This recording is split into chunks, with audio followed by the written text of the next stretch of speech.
Bill O'Reilly decided to talk about black culture. Buckle up. This is going to be a fun ride. Let's listen. Young black American men are so often involved in crime. The statistics overwhelming. But here's the headline.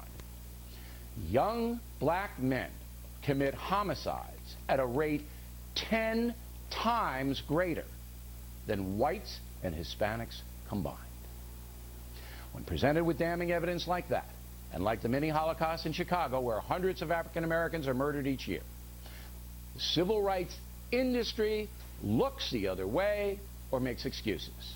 They blame guns, poor education, lack of jobs. Rarely do they define the problem accurately. So here it is.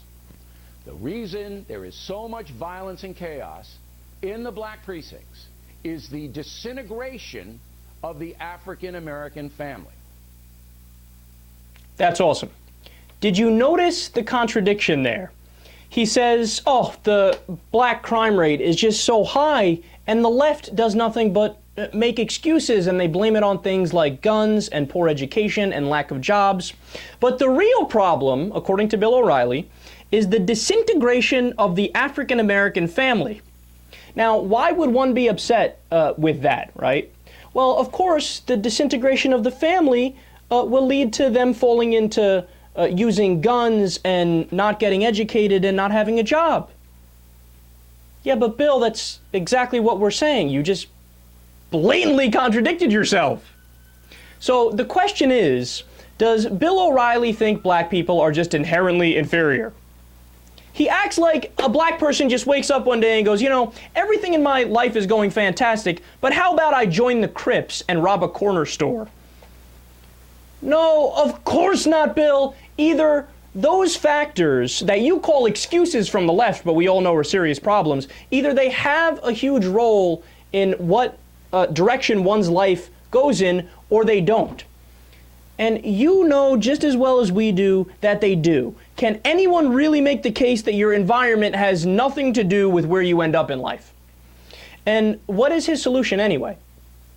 So there are a lot of single mothers and broken families that he talks at length about in this long diatribe. But you know what would stop that? Sex ed and contraception, which your party is completely and utterly against. But Bill, all you want to do is bloviate. That's your main purpose. And what are your solutions? You can yell all you want, but it doesn't mean anything unless you come up with concrete ideas to make things better.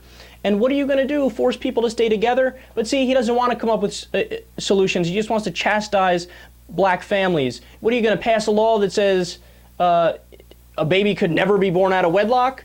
I don't understand how you can possibly address those problems unless you actually agree with the agenda of the left, which we want to address and put in good gun policy, have a better education system, and create jobs for people. He's not done. He continues. Let's listen. And then there's the drug situation. Go to Detroit and ask anyone living on the south side of the 8 Mile Road what destroyed their city. They will tell you narcotics. They know addiction leads to crime and debasement. But what do the race hustlers and limousine liberals yell about? The number of black men in prison for selling drugs. Oh, it's so unfair. It's a nonviolent crime. And blacks are targeted. That is one of the biggest lies in the history of this country. The thugs who sell hard drugs, no matter what color they are, deserve to be put away for long periods of time. They sell poison. They sell a product that enslaves and kills. They are scum. When was the last time you heard the Congressional Black Caucus say that? How about Jackson and Sharpton? How about President Obama? President Obama, anger, anger. This is O'Reilly thinking that he's keeping it real. Okay, number one, I hear them say that all the time. I always hear Sharpton and Jackson and President Obama and every leader in the black community talk about those issues. You're just pretending that they don't. Number two, O'Reilly says people that sell drugs need long sentences. They're scum. Great. So when do we go arrest the CEO of Budweiser?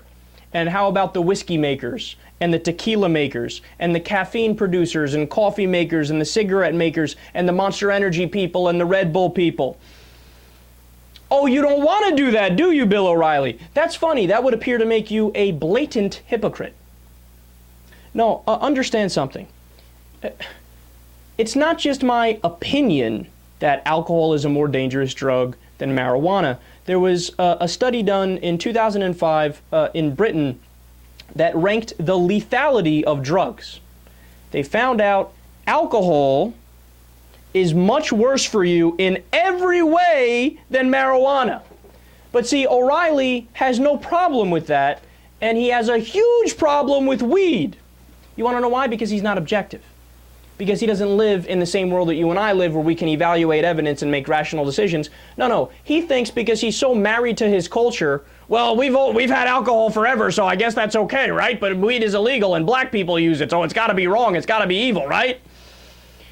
Then O'Reilly mockingly says, oh, it's so unfair, it's a nonviolent crime and blacks are targeted.